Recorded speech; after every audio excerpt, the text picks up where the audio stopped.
சாரீ கட்டும்போது single pleat கட்டுறதா இருந்தாலும் சரி, இல்லை இந்த மாதிரி ஒரு பட்டு சாரீ கட்டுறதா இருந்தாலும் சரி, இல்லை இந்த ஆர்கான்ஸ் எல்லாம் ரொம்ப கஷ்டமாக இருக்கும்ல ட்ரேப் பண்ண, இந்த மாதிரி மெட்டீரியல்னாலும் சரி, சாரீ கட்டணும் அப்படின்னாலே ஐ ரன் டு ஹர். இவங்க பேர் பிரியா அக்கா. பேஷனேட்டான ஒரு சாரீ ட்ரேப்பிஸ்ட். ப்ரீ ப்ளீட்டிங் எல்லாமே நான் என்னோட 99% ஆஃப் த சாரீஸ் வந்து இவங்க கிட்ட தான் பண்ணிட்டு இருக்கேன். எங்கள் பையனோட காது குத்து நடந்து ஒரு 1 இயர் ஆக போகுது. அப்போ இருந்தே எனக்கு அவங்கள தெரியும். அப்போ ஆரம்பிச்சு இப்போ வரைக்கும் வந்து எனக்கு பெஸ்ட்டாக தான் கொடுத்துட்ருக்காங்க.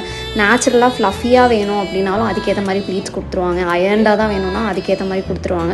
ஸோ நான் என்ன நினச்சிட்டேன்னா, இவங்ககிட்டே வந்து இந்த டெக்னிக்ஸ்லாம் கற்றுக்கலாம் அப்படின்னு சொல்லிட்டு கிளாஸ் ஜாயின் பண்ணிட்டேன். ஆஃப்லைன் கிளாஸ் தான். ஒரு நாளைக்கு 2 hours தான் எடுத்திருப்பாங்க. பட் எனக்கு 0 knowledge சாரீ ட்ரேப்பிங்கில் உண்மையாகவே. அதுக்கு முன்னாடி அப்புறம் பார்த்தா எனக்கு கான்ஃபிடென்ட்டாக என்னால் ஒரு சாரீ ட்ரேப் பண்ண முடியும். ஏன்னா அவங்களோட டெக்னிக்ஸ் எல்லாமே சூப்பராக எனக்கு சொல்லி கொடுத்துட்டாங்க. எனக்குலாம் நானாக சாரீ கட்டிக்கணும்னு ஆசை. என்ன மாதிரி நீங்கள் ஆசைப்படுறீங்கன்னா July 6th வந்து சாரீ ட்ரேப்பிங் ஒர்க் ஷாப் அவங்க கண்டக்ட் பண்ணுறாங்க. ஆஃப்லைன் கிளாஸ் தான். சர்டிஃபிகேட்டும் கொடுத்துருவாங்க. உங்கள் ப்ரொஃபைல் டேக் பண்ணியிருக்கேன், சாரீ ட்ரேப்பிஸ்ட் மதுரைன்னு சொல்லிட்டு. So thank you so much.